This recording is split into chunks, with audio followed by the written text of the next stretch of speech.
A kú déédé àsìkò yìí. Kókó inú ìwé ìròyìn la mú wá fún yín láti inú àwọn ìwé ìròyìn ilé wa.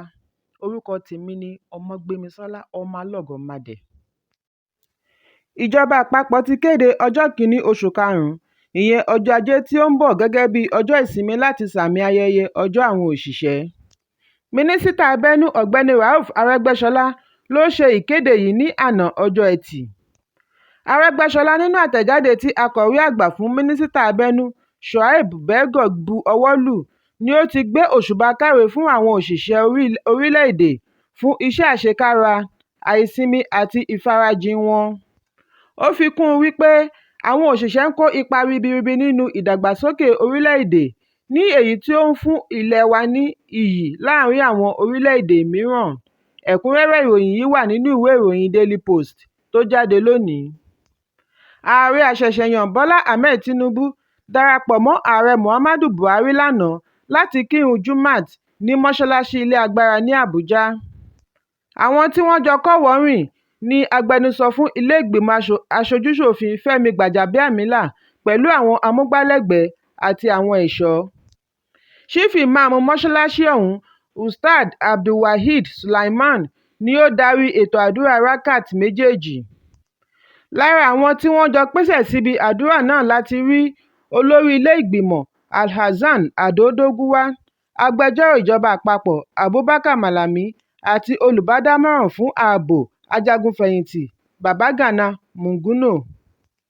Buhari nínú ọ̀rọ̀ rẹ̀ níbi àkànṣe ilé ìwòsàn Goni oníbùsọ̀ 100 ní ìpínlẹ̀ Rivers ni ó ti sọ wípé òun ní ìgbàgbọ́ wípé ìṣèjọba Tinubu yóò gùnlé àṣeyọrí àwọn lórí ilẹ̀ Ògoni. Ó tẹ̀síwájú wípé àṣeparí iṣẹ́ àkànṣe yìí yóò mú ìdàgbàsókè bá ilẹ̀ Ògoni, yóò pèsè iṣẹ́, yóò sì tún ran àwọn oníṣẹ́ ọwọ́ lọ́wọ́. Ó wáá rọ àwọn ará agbègbè Ògoni láti fi ọwọ́ sowọ́pọ̀ pẹ̀lú ìjọba àpapọ̀ àti iléeṣẹ́ tí ó ń ṣe àkànṣe iṣẹ́ náà. Ẹ̀kúnrẹ́rẹ́ ìròyìn yìí wà nínú ìwé ìròyìn The Nation tó jáde lónìí. Ó ṣeé ṣe kí òjò ọdún yìí àti àwọn ojú ọjọ́ mìíràn fa àdánù àti òfò ńlá tí ó ní í ṣe pẹ̀lú ìlera àti ohun èlò láwùjọ. Gẹ́gẹ́ bí ìwádìí ìmọ̀ ìjìnlẹ̀ láti ọ̀dọ̀ àwọn onímọ̀ ìjìnlẹ̀ tí ìjọba àpapọ̀ gbé kalẹ̀, wọ́n ní ojú ọjọ́ àti àìgbáradì láti ọ̀dọ̀ àwọn tí ọ̀rọ̀ kàn lè fa àjálù. Wọ́n tẹ̀síwájú wípé ó ṣeé ṣe kí òjò ọdún yìí wọ́ pópó afárá pẹ̀lú àwọn ohun èlò mìíràn lọ ní èyí tí ó lè fa àjàkálẹ̀ àrùn ní ọ̀pọ̀lọpọ̀ agbègbè. Bákan náà ni ẹ̀ka pápákọ̀ òfurufú náà gbẹ́yìn nítorí pé ọkọ̀ òfurufú lè pàdánù ìjánu lójúnà àti gbéra lé èyí tí ó lè fa òfò ńlá. Ìgbìmọ̀ tí iléeṣẹ́ alámòjútó ìṣẹ̀lẹ̀ pàjáwìrì ṣe alága rẹ̀ ni ó gbé ìkìlọ̀ yìí jáde fún ọdún yìí pẹ̀lú àjọṣepọ̀ iléeṣẹ́ mìíràn àti ẹ̀ka ìjọba. Wọ́n ṣe ìkìlọ̀ wípé ẹ̀kún omi lè wọ́ oko ní èyí tí ó lè múni pàdánù èrè oko àti àwọn ohun ọ̀sìn, èyí sì lè fa ìyàn lórílẹ̀-èdè.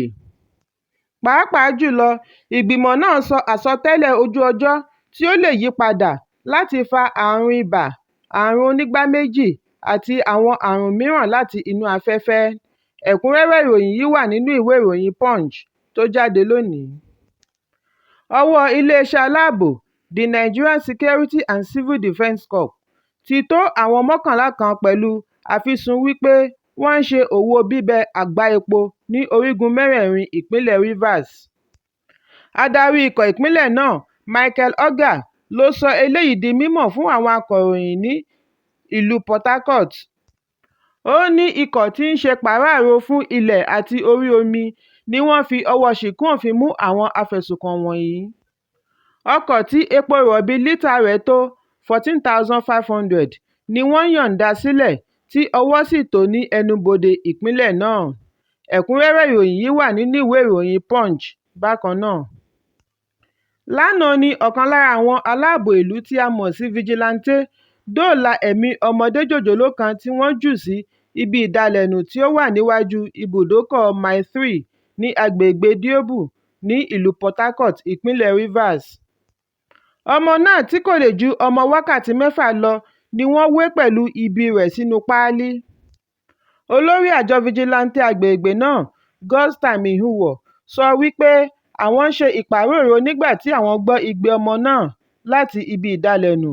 Lẹ́yìn èyí ni wọ́n pe nọ́ọ̀sì fún ìtọ́jú tí ó péye kí wọ́n tó rí i pé obìnrin ni ọmọ náà.